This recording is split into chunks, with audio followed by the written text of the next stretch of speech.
Hello and welcome to another StarCraft 2 co-op video. Today we'll talk about the commander grades for the Mutation World on Fire. CCC stands for Chinese Co-op Community. Since I look at forums in different communities, I guess I should also share some of the things I find. These rankings are from a popular Chinese SC2 co-op forum.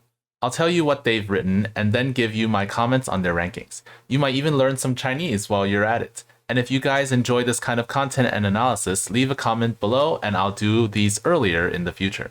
Note that I believe these rankings are for duels, not solos, but the overall ideas are the same. I also think that there's a strong Tychus bias in this community, or at least the user or users who post these weekly rankings. And also, not all forum users necessarily agree. Sometimes there are debates in the comments, but we'll skip those for now. So let's begin. Raynor. Third prestige is recommended, he gets 5 points. Raynor's mech can defend the base and fight the missiles quite well. I don't know what that really means. In the late game, use the Hyperion and BCs to take out the crystal enemies, but it's hard to give him a high score because of his strength in general. So people think that Raynor is just not very good in general, so slightly biased against him. For me, I don't know what this mech part really means. So I think it should be bile. This might be a typo. He deals with missile command well. He just has a slow start. The early game is rough, especially if the enemy attacks at around 9 minutes. Expanding is also slow because of that. My ranking for him is 8. For Kerrigan, you can use any prestige that's not 1, which gets 9 points. Kerrigan's Omega Worms suit this map's pacing and appropriation mutators. Spreading Omega Worms across the map makes it so that you can take peaceful walks. The hero unit can take on the attack waves. Okay, I pretty much agree with this assessment and the grade. Artanis, this is a prestige 0 or 3, 6 points. Don't use Daylom architecture, which is the name they use for the Artosis pylon that can power like 16 buildings. Make pylons when you need to. Make phoenixes to deal with nukes. The rest is the same as usual. P0 makes it safer outside of the safe zones, but it lacks power against attack waves. No way he should be that high because attention is a resource, and dealing with nukes takes attention away from whatever you're doing. You need a ton of phoenixes to deal with nukes, and that's just for one base. I prefer using Archons and Storm, but that means the army is mostly Zealots. My ranking for Artanis is 4. He's not very good for this one. Swan, prestige 1 or 2, 7 points. Defense is easy, but offense is a little harder. You can use Wraiths in combination with the top bar to push. You can even use Hercs filled with SCVs to steal crystals. P1 is better against nukes. I agree with the comments, but not the score. I give him an 8. I think he's better than 7. Zagara, prestige 3, 7 here. She's a weaker Kerrigan. Zagara can do everything while the ally defends. Make some bio launchers to stop nukes. So for me, relying on the ally for defense is a losing strategy, especially in solo queue. You don't know what commander they're going to use. What if they're not a commander that defends against missile command very well? And if she has to defend and get crystals, she's gonna be really busy. Even if you're on top of things, you also have to be good with aiming bio launchers. The hitbox for the nukes is kind of funky as well. Hopefully those bio launchers haven't been destroyed by regular missiles. So you may have built like 5 bio launchers, but you only have like 2 by the time you actually use them because they keep getting shot down. My ranking for Zagara is 3. Borzun, third prestige, 8. Leave some Corsairs at home to defend, the rest is just the usual invisible army. You can even use recall to escape from danger. I agree with this assessment and the grade. Karax, third prestige, high score here. He is a better Swan. Speed ops or crystal workers can deal with the attack waves. This means like you use their vision to use the top bar, not the actual workers themselves. But he's not as good as Swan at getting the crystals. Money can be spent on carriers. I pretty much agree with this, except that I think Mirages are better than carriers because they're faster. My ranking for Karax is actually 10. He's really good. Unity Barrier is good.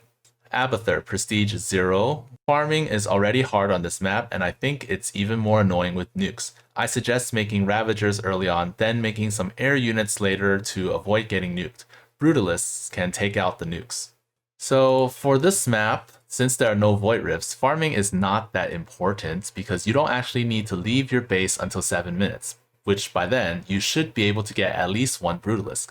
P2 might be better than P0 here because Ravagers can deep tunnel, and that bypasses the need to fly around the map.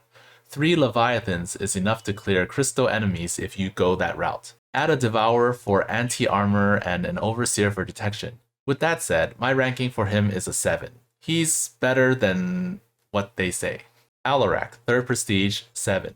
Spread destroyers to defend the bases, just mass destroyers and don't get nuked. I agree with this assessment, except that mass destroyers doesn't work if you're fighting Fleet of the Matriarch, which I unfortunately faced. It's also not very good against explosive threats, but for most cases it's fine.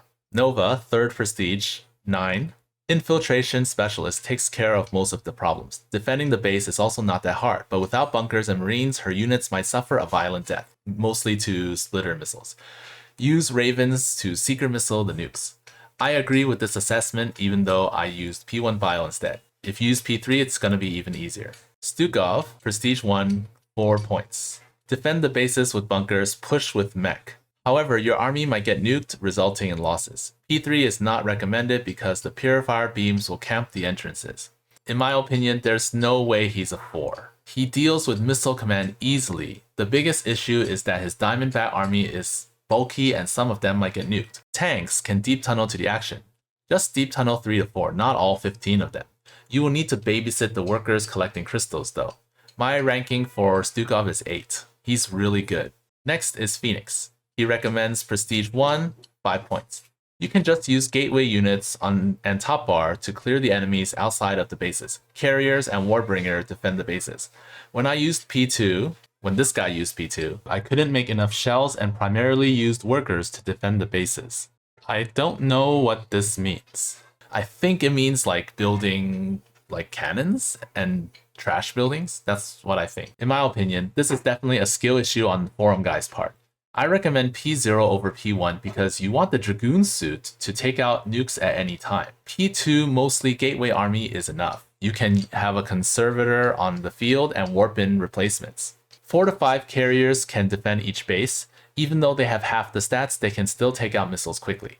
My ranking is 6. Not that different, but it's better than this. Or Dehaka, Prestige 2, 7 points. He's weak against missile command. You need a lot of Hydras and Creeper hosts. Pushing, however, is easy. Perhaps just don't expand. I actually agree with this. However, don't make Hydras at all. If you want to, you can make like at most 2.